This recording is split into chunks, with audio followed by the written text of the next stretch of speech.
Je serai moi-même le représentant de ce roi. Je liquiderai l'humiliation que depuis les temps les plus reculés, l'on a cessé d'infliger aux Noirs. Car de toutes les races de la terre, aucune n'a été autant maltraitée et humiliée que la race noire.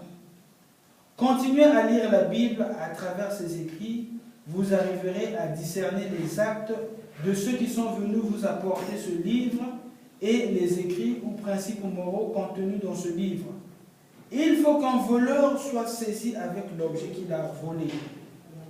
Nous aurons notre propre livre sacré, dans lequel sont écrites les choses cachées pour la race noire et le peuple du Congo. Un instructeur viendra avant mon retour pour écrire ce livre et préparer l'arrivée du roi. Il sera combattu par les générations de son temps, mais petit à petit, beaucoup de gens comprendront et suivront son enseignement. Car sans cet enseignant qui préparera les peuples Congo, car l'arrivée du roi sera très meurtrière et sans pardon. Alors il faut que les peuples du Congo soient instruits avant cet événement. Vous ne savez pas encore ce que c'est qu'une guerre spirituelle. Quand les peuples Congo commenceront à se libérer, tout pays qui osera attaquer le Congo sera englouti sous les eaux. Vous ne connaissez pas encore la puissance de ceux qui sont envoyés par le Père Tout-Puissant. À quoi sert à l'homme de s'attaquer à Dieu si, le jour de sa mort, même s'il avait beaucoup de biens matériels, il n'a même pas le temps d'arranger son doigt?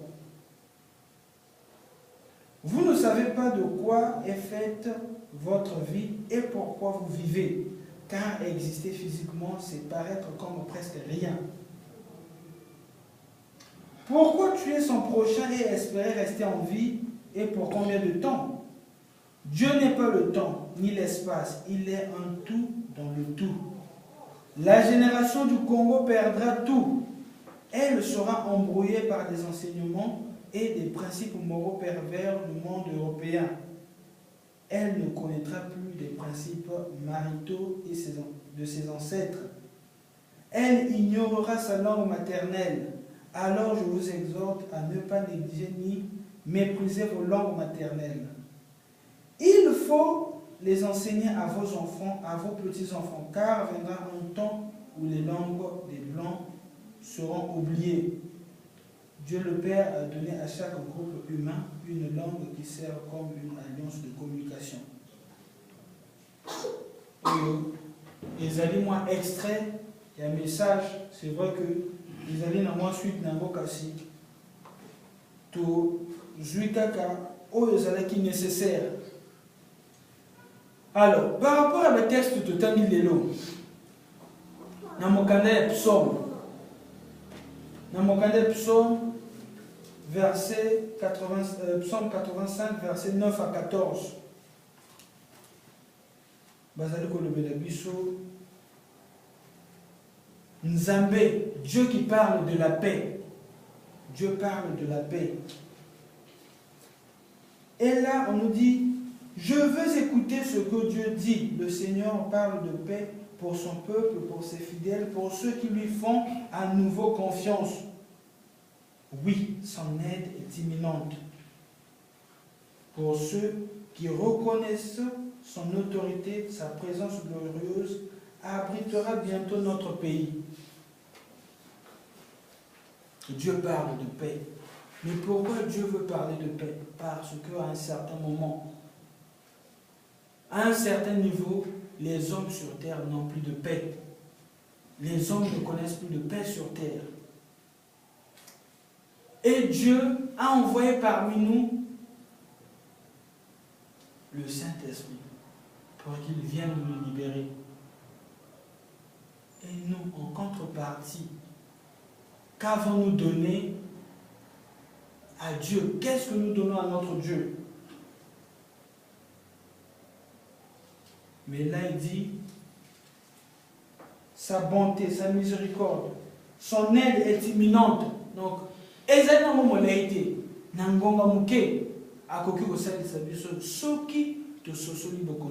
si nous reconnaissons sa grandeur, Si nous reconnaissons son autorité, Dieu peut nous venir en aide à n'importe quel moment. Et aujourd'hui, pour reconnaître la grandeur de Dieu, ce n'est pas d'une manière charnelle, mais c'est d'une manière spirituelle. Le spirituel, le corps, la foi, c'est elle qui nous aide à garder les commandements de Dieu, à garder ce que les préceptes de Dieu qui est dicté à travers son Église. Lingomba ezalwana pona encadrer biso. Lingomba ezalwana pona kolakisa biso nzela oyo esengeli. Yawana, on nous parle de la foi. Donc ce qui peut nous aider à reconnaître l'autorité de Dieu, à marcher selon les commandements de Dieu, comme nous le demande le livre d'Exode, ou encore de Deutéronome 5 que nous avons lu dans les 10 commandements, c'est la foi. Et la foi, elle est précieuse. Lorsqu'on a la foi en Dieu, il faut la préserver. Il faut qu'on bombe à Kondimanaï, donc il faut qu'on batte les mots. Parce que même la personne proche de toi peut faire à ce que tu perdes ta foi. Même la personne proche de toi peut faire à ce que tu perdes la foi que Kondimanaï Kokakokoya.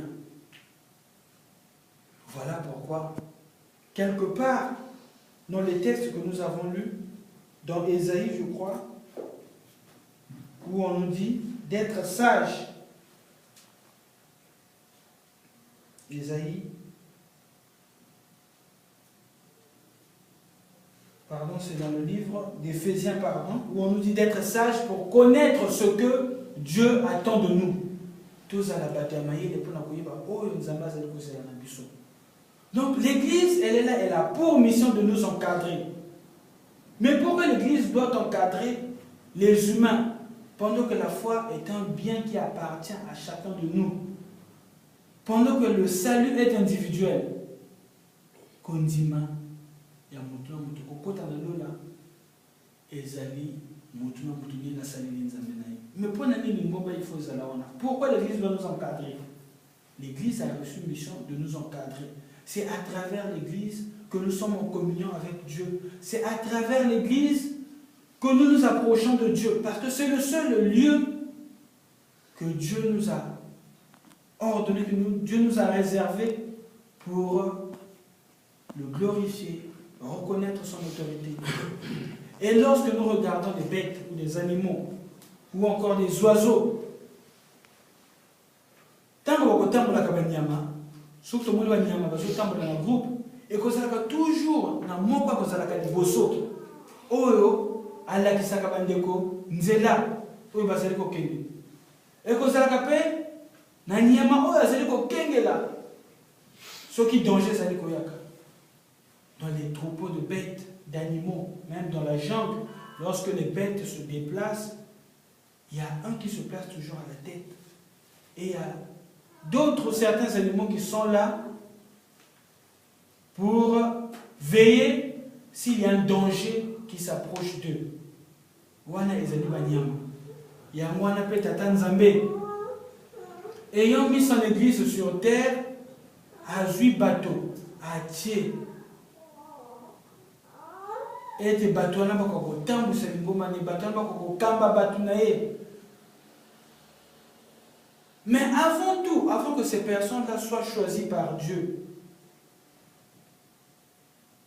Dieu regarde leur manière de vivre, leur comportement. Est-ce qu'ils sont dignes de diriger son peuple?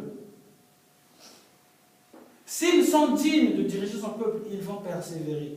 Mais s'ils ne sont pas dignes de diriger son peuple, ils vont buter. Donc ceux qui battent, ils vont quitter dans le lit, même la bonzoto. À un certain moment, ils vont souka. Bakomona ete a musala oyo tozali kokoka yango te boye bakokoka yango bakotambisa yango yango wana